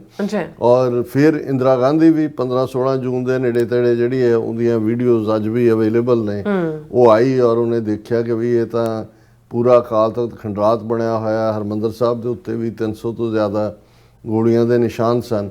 ਔਰ ਉਸ ਸਾਰੇ ਪੀਰੀਅਡ 'ਚ ਜਿਵੇਂ ਅਸੀਂ ਕਿਹਾ ਸੀ ਕਿ ਵੀ ਇੱਕ ਪਾਸੇ ਇਹ ਮੰਗ ਸੀ ਕਿ ਵੀ ਇਵੇਂ ਹੀ ਅਕਾਲ ਤਖਤ ਰਹਿਣ ਦਿੱਤਾ ਜਾਏ, ਬਾਹਰਲੇ ਸਿੱਖਾਂ ਨੇ ਇਹ ਸੁਝਾਅ ਦਿੱਤਾ। ਫਿਰ ਸਰਕਾਰ ਦੌੜੀ, ਬੂਟਾ ਸਿੰਘ ਦੀ ਡਿਊਟੀ ਲਾਈ ਕਿ ਵੀ ਕਿਉਂਕਿ ਬੂਟਾ ਸਿੰਘ ਦੇ ਬਹੁਤ ਬਾਬਾ ਖੜਕ ਸਿੰਘ ਦੇ ਨਾਲ, ਕਾਰ ਸੇਵਾ ਵਾਲਿਆਂ ਨਾਲ, ਬਾਬਾ ਹਰਬੰਸ ਸਿੰਘ ਇਹਨਾਂ ਦੇ ਨਾਲ ਚੰਗੇ ਸੰਬੰਧ ਸੀ। ਸਾਰਿਆਂ ਨੇ ਉਹਨੂੰ ਲਾਹਨਤਾਂ ਪਾਈਆਂ। ਉਹਨਾਂ ਨੇ ਕਿਹਾ ਵੀ ਨਹੀਂ, ਫੌਜ ਬਾਹਰ ਕੱਢੋ ਔਰ ਪਹਿਲਾਂ ਪੰਥ ਆਏਗਾ, ਜਿਵੇਂ ਪੰਥ ਕਰੇਗਾ ਅਸੀਂ ਕੋਈ ਵੀ ਜਿਹੜਾ ਉਹ ਸਰਕਾਰੀ ਥੱਲੇ ਉਹਨਾਂ ਨੂੰ ਸੀ ਕਿ ਜੀ ਤੁਸੀਂ ਜਿਹੜਾ ਉਹਦੀ ਅਕਾਲ ਤਖਤ ਦੀ ਕਾਰ ਸੇਵਾ ਆਰੰਭੋ।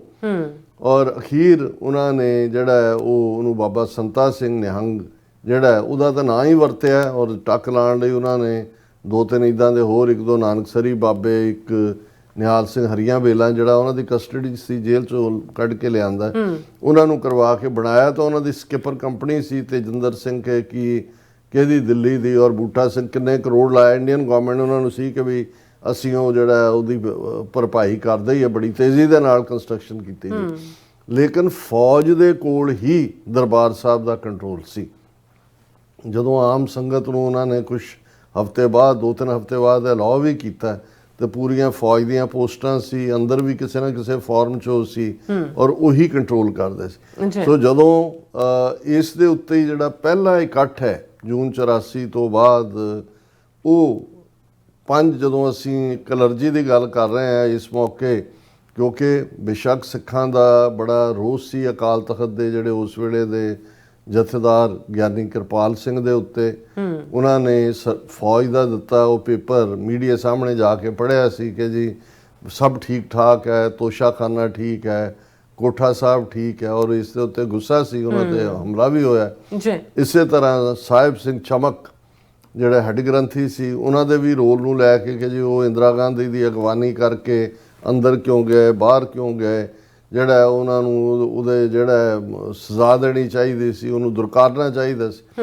ਗੁੱਸਾ ਤਾਂ ਸੀ ਕਿ ਵੀ ਇਹਨਾਂ ਨੇ ਇਵੇਂ ਨਹੀਂ, ਆਮ ਜਿਵੇਂ ਅਸੀਂ ਕਿਹਾ ਵੀ ਕਲਰਜੀ ਨੇ ਆਪਣਾ ਰੋਲ ਨਿਭਾਇਆ, ਸੋ ਇਹਨਾਂ ਨੂੰ ਵੀ ਇਹ ਲੱਗਾ ਕਿ ਵੀ, ਔਰ ਸਰਕਾਰ ਵੀ, ਕੋਈ ਸ਼੍ਰੋਮਣੀ ਕਮੇਟੀ ਤਾਂ ਬਿਲਕੁਲ ਜਿਹੜੇ ਲੀਡਰ ਸੀ ਅਕਾਲੀ ਦਲ ਦੇ, ਉਹ ਤਾਂ ਉਹਨਾਂ ਨੂੰ ਤਾਂ ਪਹਿਲਾਂ ਹੀ ਸ਼੍ਰੋਮਣੀ ਕਮੇਟੀ ਔਰ ਅਕਾਲੀ ਦਲ ਵਾਲਿਆਂ ਨੂੰ ਸਰਕਾਰ ਗ੍ਰਿਫਤਾਰ ਕਰਕੇ ਲੈ ਗਈ ਸੀ, ਜਿਨ੍ਹਾਂ ਦੇ ਸਰੈਂਡਰ ਕਰਨ ਦੀ ਗੱਲ ਹੈ ਵੀ ਉਹ ਟੌੜਾ ਹੋਏ, ਉਹਦੀ ਸਾਰਾ ਹਮਲਾ ਫੈਲਾ ਹੋਏ।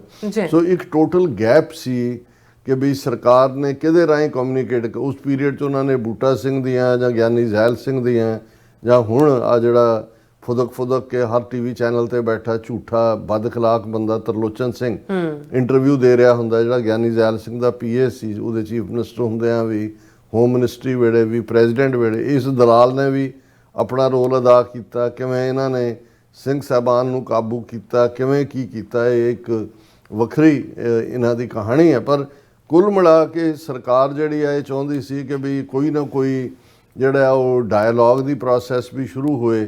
ਔਰ ਇੱਕ ਸਟੇਜ ਤੇ ਤਾਂ ਆਲਮੋਸਟ ਇੰਦਰਾ ਗਾਂਧੀ ਨੇ ਇਹ ਵੀ ਮਨ ਬਣਾ ਲਿਆ ਸੀ ਕਿ ਸ਼੍ਰੋਮਣੀ ਕਮੇਟੀ ਨੂੰ ਬਿਲਕੁਲ ਤੋੜ ਕੇ ਇੱਕ ਬੋਰਡ ਐਲਾਨ ਦਿੱਤਾ ਜਾਏ ਆਪਣੇ ਸਰਕਾਰੀ ਚਮਚੇ ਔਰ ਦੂਸਰੇ। ਪਰ ਉਹਨਾਂ ਨੂੰ ਅੰਦਰੂਨੀ ਜਿਹੜੇ ਕਿਸੇ ਨੇ ਕਿਹਾ ਵੀ ਆਲਰੇਡੀ ਸਿੱਖਾਂ ਦਾ ਤੁਹਾਡੇ ਤੇ ਬਹੁਤ ਜ਼ਿਆਦਾ ਐਂਗਰ ਹੈ ਔਰ ਇਹ ਸਿੱਖ ਕਦੇ ਬਰਦਾਸ਼ਤ ਨਹੀਂ ਕਰਨਗੇ, ਬੜੀਆਂ ਕੁਰਬਾਨੀਆਂ ਨਾਲ ਸ਼੍ਰੋਮਣੀ ਕਮੇਟੀ ਬਣੀ ਹੋਈ ਹੈ।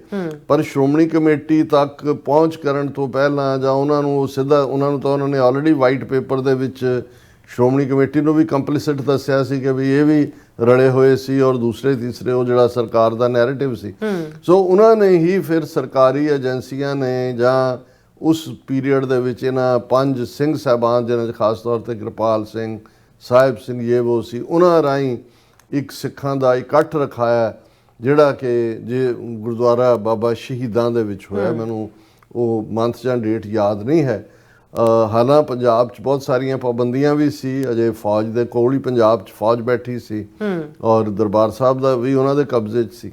ਮੈਂ ਵੀ ਉਸ ਸਮਾਗਮ ਦੇ ਵਿੱਚ ਸ਼ਮੂਲੀਅਤ ਕੀਤੀ। ਬੜਾ ਔਖ ਸੀ ਜਲੰਧਰ ਤੋਂ ਅੰਮ੍ਰਿਤਸਰ ਤੱਕ ਪਹੁੰਚਣਾ, ਪਰ ਉਹ ਬਹੁਤ ਵੱਡੇ ਮੀਂਹ ਪੈ ਰਿਹਾ ਸੀ। ਲੇਕਿਨ ਹਜ਼ਾਰਾਂ ਦੀ ਗਿਣਤੀ ਦੇ ਵਿੱਚ ਜਿਹੜਾ ਉਹ ਸਿੱਖ ਸੰਗਤਾਂ ਉਸ ਸੀ ਜਿਹਦੇ 'ਚ फिर बड़े बड़े ਉਹਦੇ 'ਚ ਅਮਰਿੰਦਰ ਸਿੰਘ ਵੀ ਆਇਆ, ਸੰਤ ਸਿੰਘ ਮਸਕੀਨ ਵੀ, ਪ੍ਰੋਫੈਸਰ ਦਰਸ਼ਨ ਸਿੰਘ, ਇਹ ਸਾਰੇ ਜਿਹੜੇ ਉਸ ਵੇਲੇ ਦੇ ਬੜੇ ਨਾਮੀ ਗ੍ਰਾਮੀ ਜਿਨ੍ਹਾਂ ਨੇ ਬੜੇ ਤੱਤੀਆਂ ਤਕਰੀਰਾਂ ਵੀ ਕੀਤੀਆਂ, ਦੂਸਰਾ ਵੀ ਕੀਤਾ। ਪਰ ਇਹੀ ਪੀਰੀਅਡ ਸੀ ਜਦੋਂ ਕਿ ਜਿਹੜੇ ਪੂਰਨ ਸਿੰਘ ਨਾਂ ਦਾ ਗ੍ਰੰਥੀ ਜਿਹੜਾ ਬਾਅਦ 'ਚ ਲਵ ਕੁਸ਼ ਦੀ ਔਲਾਦ ਦੱਸਣ ਵਾਲੇ ਉਹਨਾਂ ਦਰਬਾਰ ਸਾਹਿਬ ਦੇ ਹੈੱਡ ਗ੍ਰੰਥੀਆਂ ਔਰ ਉਹ ਸਾਰੇ 'ਚੋਂ ਅਕਾਲ ਤਖਤ ਦਾ ਜਥੇਦਾਰ ਵੀ ਜਦੋਂ ਮੇਰਾ ਖਿਆਲ ਹੈ ਵਿਦਾਂਤੀ ਤੋਂ ਬਾਅਦ ਉਸ ਨੂੰ ਬਣਾਇਆ ਸੀ ਜੀ। ਉਹਨੇ ਪੂਰਾ ਇੱਕ ਵੇਰਵੇ ਦੇ ਨਾਲ ਉਸ ਗੁਰਦੁਆਰਾ ਸ਼ਹੀਦਾਂ ਦੇ ਇਕੱਠ ਦੇ ਵਿੱਚ ਵੱਡਾ ਝੂਠ ਵੀ ਬੋਲਿਆ ਕਿੱਸਾ ਕਿ ਮੇਰੀ ਸੰਤਾਂ ਨਾਲ 3 ਜੂਨ ਨੂੰ ਮੁਲਾਕਾਤ ਹੋਈ, ਫਿਰ 4 ਨੂੰ ਹੋਈ, ਫਿਰ ਫਲਾਣਾ, ਤੇ ਸੰਤ ਬਿਲਕੁਲ ਠੀਕ ਠਾਕ ਨੇ, ਨਿਕਲ ਗਏ ਸੰਤ ਉੱਥੋਂ। ਸੋ ਇਹ ਏਜੰਸੀਆਂ ਇੱਕ ਪਾਸੇ ਇਹ ਖੇਡ ਰਹੀਆਂ ਸੀ ਕਿ ਵੀ ਉਹ ਆਮ ਸਿੱਖਾਂ ਤੱਕ ਉਹਨਾਂ 'ਚੋਂ ਕੋਈ ਲੀਡਰਸ਼ਿਪ ਨਾ ਉੱਭਰੇ, ਇਸ ਪਾਠ ਨੂੰ ਉਹਨਾਂ ਨੇ ਜਾਰੀ ਰੱਖਿਆ। ਦੂਸਰੇ ਪਾਸੇ ਉਹਨਾਂ ਨੇ ਉਹਨਾਂ 5 ਸਿੰਘ ਸਾਹਿਬਾਨ ਰਾਹੀਂ ਜਿਹਨਾਂ ਨੂੰ ਕਿਰਪਾਲ ਸਿੰਘ ਸਾਹਿਬ ਸਿੰਘ ਲੀਡ ਕਰ ਰਹੇ ਸੀ, 5 ਗ੍ਰੰਥੀ, ਉਹਨਾਂ ਰਾਹੀਂ ਸਰਕਾਰ ਨੂੰ ਅਲਟੀਮੇਟਮ ਦਿੱਤਾ ਕਿ ਜੀ ਉਹ ਦੀਵਾਲੀ ਤੱਕ ਸੀ ਜਾਂ ਮੈਨੂੰ ਉਹਨੂੰ ਯਾਦ ਨਹੀਂ ਹੈ, ਅਕਤੂਬਰ 84 ਕਿ ਉਹਦਾ ਪ੍ਰਬੰਧ ਸਾਡੇ ਹਵਾਲੇ ਕਰੇ ਔਰ ਅਦਰਵਾਈਜ਼ ਅਸੀਂ ਜਿਹੜਾ ਉਹ ਮੋਰਚਾ ਵਿੱਢਾਂਗੇ ਔਰ ਅਸੀਂ ਗ੍ਰਿਫਤਾਰੀ ਦਿਆਂਗੇ। ਉਹ ਸਾਰਾ ਮਿਲ ਮਿਲਾ ਕੇ ਇੱਕ ਪ੍ਰਬੰਧ ਜਿਹਾ ਚੱਲ ਰਿਹਾ ਸੀ, ਸਰਕਾਰ ਵੀ ਖਹਿੜਾ ਛਡਾਉਣਾ ਚਾਹੁੰਦੀ ਸੀ। ਸੋ ਉਸ ਪੀਰੀਅਡ ਤੱਕ ਇੱਕ ਪਾਸੇ ਤਾਂ ਉਹੀ ਸੀ ਔਰ ਫਾਈਨਲੀ ਉਹਨਾਂ ਨੇ ਉਹਨਾਂ ਦੇ ਹਵਾਲੇ ਕੀਤਾ ਉਸ ਡੇਟ ਤੋਂ ਪਹਿਲਾਂ ਹੀ, ਪਰ ਉਦੋਂ ਤੱਕ ਇਹ ਸਾਰਾ ਤੈਅ ਹੋ ਚੁੱਕਾ ਸੀ ਵੀ ਕੀ ਹੋਏਗਾ। ਔਰ ਇਸ ਸਾਰੇ ਦੇ ਚੱਲਦਿਆਂ ਜਿਹੜਾ ਇੱਕ ਪਾਰਟ ਸੀ ਕਿ ਵੀ ਸਭ ਤੋਂ ਪਹਿਲਾਂ ਕਿਉਂਕਿ ਸਰੋਵਰ ਦਾ ਜਲ ਖੂਨ ਦੇ ਨਾਲ ਔਰ ਡੈੱਡ ਬਾਡੀਜ਼ ਬੱਚਿਆਂ ਨੂੰ ਵੀ ਮਾਰ ਕੇ ਉਹਦੇ 'ਚ ਸੁੱਟਿਆ ਹੋਇਆ ਸੀ, ਸੋ ਹਰਿਮੰਦਰ ਸਾਹਿਬ ਦੇ ਸਰੋਵਰ ਦੀ ਕਾਰ ਸੇਵਾ ਆਰੰਭੀ ਗਈ। ਦੂਸਰਾ ਹੋਇਆ ਔਰ ਸਰਕਾਰ ਵੱਲੋਂ ਬਣਾਇਆ ਜਿਹੜਾ ਸੀ ਉਹ ਤਖਤ, ਉਹਨੂੰ ਢਾਣ ਦਾ ਫੈਸਲਾ, ਔਰ ਬਾਅਦ ਦੇ ਵਿੱਚ ਅਸੀਂ 26 ਜਨਵਰੀ 1986 ਦੇ ਸਰਬੱਤ ਖਾਲਸੇ ਦੀ ਗੱਲ ਕਰਦੇ ਹਾਂ ਜਿਸ 'ਚੋਂ ਫਿਰ ਜਿਹੜੀ ਹੈ ਮੂਵਮੈਂਟ ਦਾ ਪਾਰਟ ਨਿਕਲੇ। ਹੁਣ ਇਹ ਪਾਰਟ ਤਾਂ ਫੌਜ ਨੇ ਜਿਸ ਅੰਦਾਜ਼ ਦੇ ਵਿੱਚ ਜਿਹੜਾ ਫਿਰ ਹੌਲੀ ਸ਼੍ਰੋਮਣੀ ਕਮੇਟੀ ਦੇ ਵੀ ਲੀਡਰਾਂ ਨੂੰ ਛੱਡਿਆ ਗਿਆ। ਕਾਬਲ ਸਿੰਘ ਸੀ ਹੁਸ਼ਿਆਰਪੁਰ ਜ਼ਿਲ੍ਹੇ ਤੋਂ, ਉਹ ਪ੍ਰਧਾਨ ਬਣਿਆ ਸੀ ਸ਼੍ਰੋਮਣੀ ਕਮੇਟੀ ਦਾ, ਔਰ ਇਹ ਸਾਰਾ ਇੱਕ ਵੱਖਰੀ ਜਿਹੀ ਖੇਡ ਹੈ। ਪਰ ਇਸ ਸਾਰੇ ਪੀਰੀਅਡ 'ਚ ਇਹ ਨਹੀਂ ਹੈ ਵੀ ਫੌਜ ਸਿਰਫ ਦਰਬਾਰ ਸਾਹਿਬ 'ਤੇ ਕਬਜ਼ਾ ਕਰਕੇ ਕੁਛ ਮਹੀਨੇ ਬੈਠੀ ਰਹੀ ਔਰ ਉਹਨਾਂ ਦੀ ਨਿਗਰਾਨੀ ਥੱਲੇ ਹੀ ਸੰਤਾ ਸਿੰਘ ਨੇ ਉਹ ਸਕਿਪਰ ਕੰਪਨੀ ਰਾਹੀਂ ਕੰਸਟਰਕਸ਼ਨ ਕਰਾਈ ਅਕਾਲ ਤਖਤ ਦੀ। ਪੰਜਾਬ ਦੇ 12-13 ਹਜ਼ਾਰ ਤੋਂ ਜ਼ਿਆਦਾ ਪਿੰਡਾਂ ਦੇ ਵਿੱਚ ਸਿੱਖ ਨੌਜਵਾਨੀ ਦਾ ਸ਼ਿਕਾਰ ਕੀਤਾ ਗਿਆ ਔਰ ਉਸ ਆਪਰੇਸ਼ਨ ਦਾ ਫੌਜ ਨੇ ਨਾਂ ਰੱਖਿਆ ਆਪਰੇਸ਼ਨ ਵੁੱਡ ਰੋਜ਼। ਔਰ ਇਹਦਾ ਸਬੂਤ 10 ਜੂਨ 1984 ਤੋਂ ਇਹ ਆਪਰੇਸ਼ਨ ਫੁੱਲ ਫਲੈਜ ਸ਼ੁਰੂ ਹੁੰਦਾ ਹੈ। ਭਾਰਤੀ ਫੌਜ ਦੀ ਇੱਕ ਪਬਲੀਕੇਸ਼ਨ ਹੈ ਜਿਹਨੂੰ ਬਾਤਚੀਤ ਕਿਹਾ ਜਾਂਦਾ, ਇਹ 15 ਰੋਜ਼ ਹੈ ਫੋਰਟਨਾਈਟਲੀ, ਔਰ ਉਸ ਦੇ ਵਿੱਚ ਇਸ ਦੀਆਂ ਹਦਾਇਤਾਂ ਸੀ। ਔਰ ਇਹ 10 ਜੂਨ 1984 ਨੂੰ ਜਿਹੜਾ ਇਹ 10 ਜੂਨ 1984 ਤੋਂ ਬਾਅਦ ਹੀ ਇਹ ਆਪਰੇਸ਼ਨ ਪੰਜਾਬ 'ਚ ਕਈ ਮਹੀਨੇ ਜਿਹੜਾ ਚੱਲਦਾ ਰਿਹਾ ਔਰ ਹਜ਼ਾਰਾਂ ਨੌਜਵਾਨ ਉਹਦੇ 'ਚ ਇਹਨਾਂ ਨੇ ਮਾਰੇ, ਹਜ਼ਾਰਾਂ ਜਿਹੜੇ ਨੇ ਉਹ ਬਾਰਡਰ ਟੱਪ ਕੇ ਦੂਜੇ ਪਾਸੇ ਗਏ। ਔਰ ਉਹ ਮੈਂ ਰਿਲੇਟ ਕਰਨਾ ਚਾਹੁੰਦਾ ਵੀ ਅੰਗਰੇਜ਼ੀ ਦੇ ਵਿੱਚ ਸੀ ਉਹ ਫੋਰਟਨਾਈਟਲੀ ਬਾਤਚੀਤ, ਔਰ ਉਹਦੇ 'ਚ ਇਹ ਸੀ ਕਿ ਇਹ few people are baptized in the name of religion, they wear a miniature kirpan round their neck and are called ਅੰਮ੍ਰਿਤਧਾਰੀਜ਼। ਇਹ ਹੁਣ ਉਹਨਾਂ ਫੌਜੀਆਂ ਦੇ ਲਈ ਸੀ ਜਿਨ੍ਹਾਂ ਨੇ ਪਿੰਡਾਂ 'ਚ ਜਾਣਾ ਹੈ ਕਿ ਵੀ ਜੀ ਤਲਾਸ਼ੀਆਂ ਲੈਣੀਆਂ ਨੇ, ਘਰਾਂ 'ਚੋਂ ਕੱਢਣੇ ਨੇ, ਨੌਜਵਾਨ ਮਾਰਨੇ ਨੇ, ਫੜਨੇ ਨੇ, ਉਹਨਾਂ ਦੇ ਉੱਤੇ ਹੋਰ ਤਸ਼ੱਦਦ ਕਰਨਾ। ਉਹਨਾਂ ਦੇ ਲਈ ਸੀ ਵੀ ਉਹਨਾਂ ਦੇ ਲਈ ਕੀ ਪਛਾਣ ਹੈ, ਉਹਨਾਂ ਨੇ ਕਿਹਨਾਂ ਨੂੰ ਨਿਸ਼ਾਨਾ ਬਣਾਉਣਾ। ਉਹਨਾਂ ਨੂੰ ਇਹ ਕਿਹਾ ਗਿਆ ਕਿ ਵੀ ਕੁਝ ਲੋਕਾਂ ਨੂੰ ਧਰਮ ਦੇ ਨਾਂ 'ਤੇ ਸਹੁੰ ਚੁਕਾਈ ਗਈ ਹੈ, ਅੰਮ੍ਰਿਤ ਛਕਾਇਆ ਗਿਆ, ਉਹ ਕਿਰਪਾਨ ਪਾਉਂਦੇ ਨੇ ਤੇ ਉਹਨਾਂ ਨੂੰ ਅੰਮ੍ਰਿਤਧਾਰੀ ਕਿਹਾ ਜਾਂਦਾ ਕਿਉਂਕਿ ਉਹਨਾਂ ਦਾ ਪਹਿਲਾ ਨਿਸ਼ਾਨਾ ਇਹ ਸੀ ਕਿ ਕੋਈ ਅੰਮ੍ਰਿਤਧਾਰੀ ਸਿੱਖ ਪੰਜਾਬ 'ਚ ਰਹਿਣ ਨਹੀਂ ਦੇਣਾ ਹੈ ਕਿਉਂਕਿ ਉਹ ਆਪਣੇ ਹੱਕਾਂ ਲਈ ਖਲੋਂਦੇ ਨੇ। ਫਿਰ ਸੀ ਐਨ appeal, these Amritdharis, they are very dangerous people. They may appear innocent from outside, but basically they are committed to arson, murder and loot. Any information about the whereabouts of Amritdharis should be brought in the notice of nearby army authorities. It will be a great service to the Indian nation. ਉਹਦਾ simple ਇਹ ਹੈ ਕਿ ਇਹ ਅੰਮ੍ਰਿਤਧਾਰੀ ਬੜੇ ਖਤਰਨਾਕ ਲੋਕ ਨੇ। ਦੇਖਣ ਨੂੰ ਭਾਵੇਂ ਇਹ ਭੋਲੇ ਭਾਲੇ ਲੱਗਣ ਪਰ ਇਹ ਅਗਜ਼ਨੀ, ਕਤਲੋਗਾਰ ਔਰ ਵਾਇਲੈਂਸ ਹਿੰਸਾ ਦੇ ਵਿੱਚ ਮੁਲਵਸ ਨੇ। ਇਹਨਾਂ ਬਾਰੇ ਕੋਈ ਵੀ ਜਾਣਕਾਰੀ ਹੋਏ ਕਿ ਕਿੱਥੇ ਇਸ ਕਿਸਮ ਦਾ ਅੰਮ੍ਰਿਤਧਾਰੀ ਜਿਹਨੇ ਅੰਮ੍ਰਿਤਧਾਰੀ ਕੋਈ ਹੈ, ਉਹ ਫੌਜ ਦੀ ਜਿਹੜੀ ਨੇੜੇ ਦੀ ਛਾਉਣੀ ਹੈ ਉਹਦੇ ਤੱਕ ਇਹ ਜਾਣਕਾਰੀ ਪਹੁੰਚਾਈ ਜਾਏ, ਔਰ ਇਹ ਬਹੁਤ ਵੱਡੀ ਸੇਵਾ ਹੋਏਗੀ ਭਾਰਤੀ ਨੇਸ਼ਨ ਦੀ। ਹੁਣ ਇਸ ਆਰਡੀਨੈਂਸ ਦੇ ਥੱਲੇ, ਇਸ ਆਰਡਰ ਦੇ ਥੱਲੇ ਬਾਤਚੀਤ ਦੇ ਪੰਜਾਬ ਦੇ 12,000 ਤੋਂ ਜ਼ਿਆਦਾ ਪਿੰਡਾਂ ਦੇ ਵਿੱਚ ਨੌਜਵਾਨਾਂ ਦਾ ਸ਼ਿਕਾਰ ਕੀਤਾ ਗਿਆ। ਬਾਅਦ ਦੇ ਵਿੱਚ ਇਹ ਜਿਹੜਾ ਉਹਨਾਂ ਦਾ ਸਰਕੂਲਰ ਸੀ ਫੌਜ ਦਾ, ਇਸ ਨੂੰ ਪੰਜਾਬ ਹਰਿਆਣਾ ਹਾਈ ਕੋਰਟ 'ਚ ਚੈਲੰਜ ਵੀ ਕੀਤਾ ਗਿਆ। ਸਰਕਾਰ ਨੇ ਮਾਫੀ ਮੰਗ ਕੇ ਵਾਪਸ ਵੀ ਲਿਆ, ਪਰ ਉਦੋਂ ਤੱਕ ਉਹ ਆਪਣਾ ਕੰਮ ਕਰ ਚੁੱਕੇ ਸੀ। ਸੋ ਇਹ ਜਾਣਨਾ ਬਹੁਤ ਜ਼ਰੂਰੀ ਹੈ ਕਿ ਭਾਈ ਇਸ ਪੀਰੀਅਡ ਦੇ ਵਿੱਚ ਕੱਲਾ ਜਿਹੜੇ ਲੋਕ ਸਿਰਫ ਇਸ ਨੂੰ ਇੱਕ ਲਾ ਐਂਡ ਆਰਡਰ ਨਾਲ ਜੋੜ ਕੇ, ਜਿਵੇਂ ਕੱਲ ਅਸੀਂ ਡਿਫਰੈਂਟ ਆਸਪੈਕਟਸ ਦੇ ਉੱਤੇ ਗੱਲ ਕੀਤੀ ਸੀ, ਸੋ ਇਹਦਾ ਧਿਆਨ ਰਹੇ ਕਿ ਇਹ ਉਹਨਾਂ ਦਾ, ਔਰ ਉਦੋਂ ਤੋਂ ਲੈ ਕੇ ਹੁਣ ਤੱਕ ਉਹਨਾਂ ਦੇ ਆਪਰੇਸ਼ਨ ਮੁੱਕੇ ਨਹੀਂ ਨੇ। ਫਿਰ ਜਦੋਂ KP ਗਿੱਲ ਨੇ ਬੁੱਚੜ ਬੇਅੰਤੇ ਦੇ ਥੱਲੇ 1992 ਤੋਂ 1994 ਤੱਕ 50,000 ਤੋਂ ਜ਼ਿਆਦਾ ਸਿੱਖ ਨੌਜਵਾਨਾਂ ਦਾ ਮਰਡਰ ਕੀਤਾ, ਉਹਨਾਂ ਦਾ ਕੋਲਡ ਬਲੱਡਡ ਮਰਡਰ ਕੀਤਾ, ਤੇ ਉਸ ਆਪਰੇਸ਼ਨ ਦਾ ਨਾਂ ਰੱਖਿਆ ਗਿਆ ਸੀ ਫਾਈਨਲ ਅਸੌਲਟ। ਔਰ ਜਦੋਂ ਉਹਨਾਂ ਨੇ ਬਾਹਰਲਿਆਂ ਨੂੰ ਟਰੈਕ ਕੀਤਾ, ਹੁਣ ਤਾਂ ਉਹਨਾਂ ਨੇ ਕੀ ਟ੍ਰਾਂਸਨੈਸ਼ਨਲ ਰਿਪਰੈਸ਼ਨ ਦਾ ਕੀ ਨਾਂ ਕੋਡ ਨਾਂ ਰੱਖਿਆ ਹੋਏਗਾ ਜਾਂ ਨਹੀਂ, ਲੇਕਿਨ ਇੱਕ ਸੀ ਕਿ ਜਿਹਨਾਂ ਨੂੰ ਬਾਹਰਲਿਆਂ ਨੂੰ ਵੀ ਉਹਨੂੰ ਆਪਰੇਸ਼ਨ ਚੇਸ, ਔਰ ਇਹ ਜਿਹੜਾ ਆਪਰੇਸ਼ਨ ਫਾਈਨਲ ਅਸੌਲਟ ਸੀ, ਇਹਦੇ 'ਚ ਅਸੀਂ ਦੇਖਦੇ ਹਾਂ ਵੀ ਉਹਨਾਂ ਨੇ ਪਹਿਲੀ ਸਟੇਜ 'ਤੇ ਤਾਂ ਜਦੋਂ ਡਾਇਰੈਕਟ ਕਿਲਿੰਗ, ਰਿਬੈਰੋ ਜਦੋਂ ਆਇਆ DGP ਬਣ ਕੇ ਸੁਰਜੀਤ ਬਰਨਾਲੇ ਦੇ ਵੇਲੇ, ਤੇ ਉਹਨੇ ਇਹ ਦਾਅਵਾ ਕੀਤਾ ਸੀ ਕਿ ਪੰਜਾਬ ਦੇ ਵਿੱਚ ਇੰਨੇ ਹਜ਼ਾਰ ਦਹਿਸ਼ਤਗਰਦ ਨੇ, ਇਹ ਕੈਟਾਗਰੀ ਹੈ, ਇਹ B ਕੈਟਾਗਰੀ ਹੈ, C ਕੈਟਾਗਰੀ ਹੈ। ਪਰ ਹੌਲੀ KP ਗਿੱਲ ਤੱਕ ਪਹੁੰਚਦਿਆਂ ਇਹਨਾਂ ਨੇ ਉਸ ਸਾਰੇ ਨੂੰ ਇਹ ਬਣਾ ਲਿਆ ਕਿ ਭਾਈ ਕੱਲਾ ਦਹਿਸ਼ਤਗਰਦੀ ਨਹੀਂ, ਜਿਹੜੀ ਉਹਦੀ ਪਨਾਹਗਾਹ ਹੈ, ਜਿੱਥੇ ਉਹਨੂੰ ਸ਼ੈਲਟਰ ਮਿਲਦੀ ਹੈ ਜਾਂ ਮਿਲੀ ਹੈ, ਉਹ ਵੀ ਐਲੀਮੀਨੇਟ ਕਰ ਦਿਓ।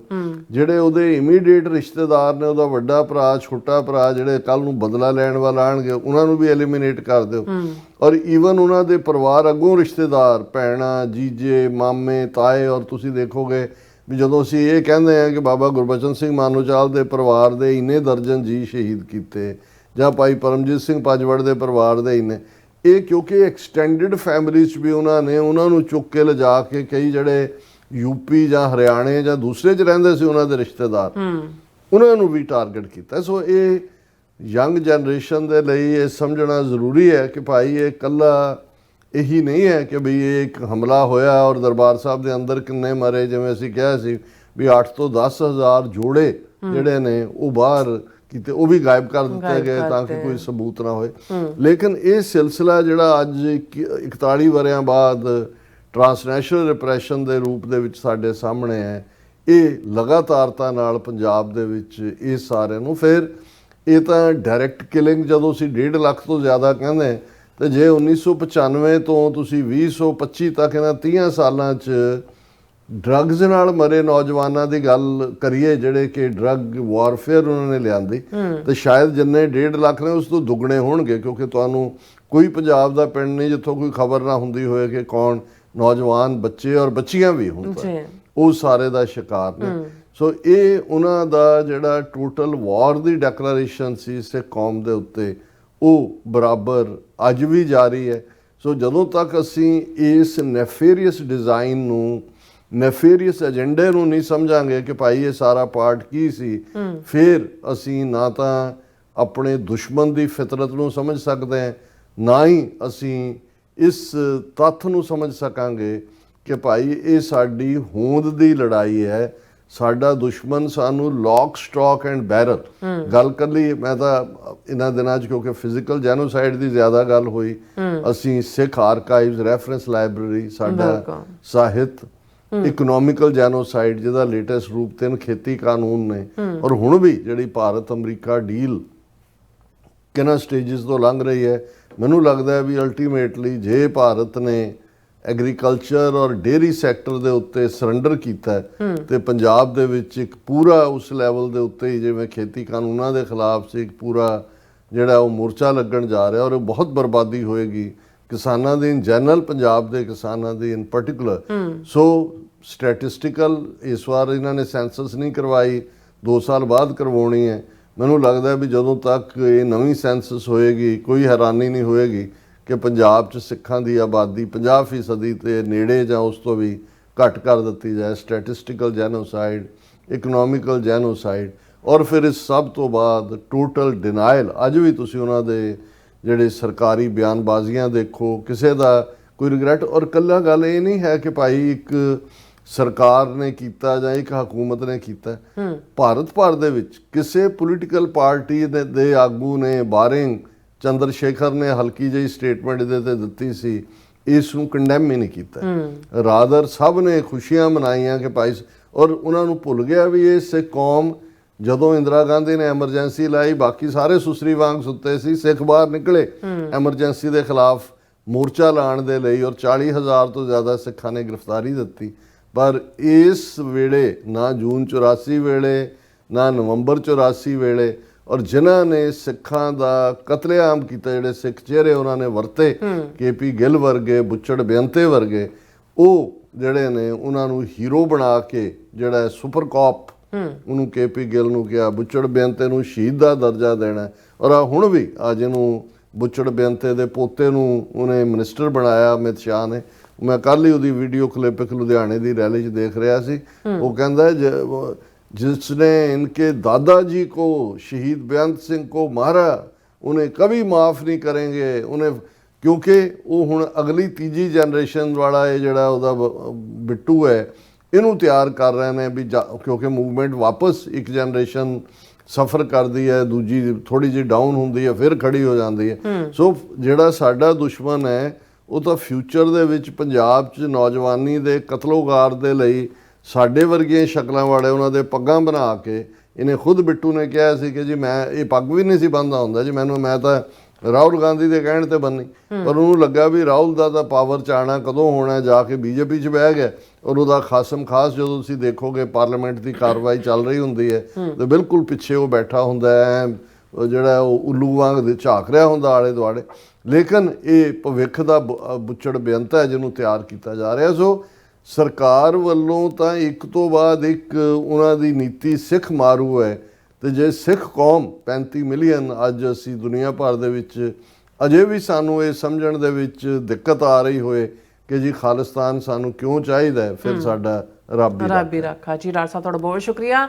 ਸੋ ਇੱਥੇ ਲੈਣੇ ਬ੍ਰੇਕ ਔਰ ਬ੍ਰੇਕ ਤੇ ਜਾਣ ਤੋਂ ਪਹਿਲਾਂ ਅਸੀਂ ਦਰਸ਼ਕਾਂ ਦੇ ਸਰੋਤਿਆਂ ਨੂੰ ਅਪੀਲ ਤੇ ਬੇਨਤੀ ਕਰਦੀ, ਵਿਊਅਰਸ, ਜਿਸ ਤਰ੍ਹਾਂ ਕਿ ਤੁਸੀਂ ਜਾਣਦੇ ਹੋ ਕਿ TV 84 ਹੱਕ, ਸੱਚ, ਇਨਸਾਫ ਦੀ ਆਵਾਜ਼ ਬੁਲੰਦ ਕਰ ਰਿਹਾ ਹੈ। ਇਹ ਆਵਾਜ਼ ਤੁਹਾਡੇ ਪਿਆਰ ਸਦਕਾ, ਤੁਹਾਡੇ ਵਿਸ਼ਵਾਸ ਸਦਕਾ, ਤੁਹਾਡੇ ਡੋਨੇਸ਼ਨ ਸਦਕਾ ਹੀ ਹੋ ਸਕਦੀ ਹੈ। ਸੋ ਅਸੀਂ ਚਾਹਾਂਗੇ ਕਿ ਤੁਸੀਂ TV 84 ਦੀ ਚੜ੍ਹਦੀ ਕਲਾ ਲਈ ਵੱਧ ਤੋਂ ਵੱਧ ਡੋਨੇਟ ਕਰੋ। ਡੋਨੇਟ ਕਰਨ ਲਈ ਸਾਡੀ ਵੈਬਸਾਈਟ tv84.tv ਤੇ ਜਾ ਕੇ ਪੇਪਲ ਦੀ ਵਰਤੋਂ ਕਰਕੇ 1 ਟਾਈਮ ਡੋਨੇਟ ਕਰ ਸਕਦੇ ਹੋ, ਮੰਥਲੀ ਡੋਨੇਟ ਵੀ ਕਰ ਸਕਦੇ ਹੋ।